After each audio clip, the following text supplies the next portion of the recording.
আসসালামু আলাইকুম ওয়া রাহমাতুল্লাহি ওয়া বারাকাতুহু। 54তম জাতীয় স্কুল, মাদ্রাসা ও কারিগরি শিক্ষা প্রতিষ্ঠানের শীতকালীন প্রতিযোগিতার উদ্বোধনী অনুষ্ঠানে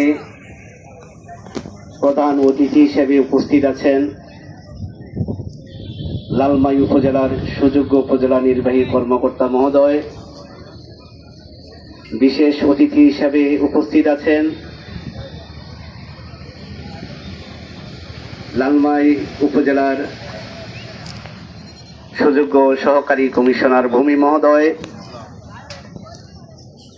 বিশেষ অতিথি হিসেবে উপস্থিত আছেন অত্র উপজেলার সুযোগ্য মহিলা বিষয়ক কর্মকর্তা মহোদয় ও টিআইইউ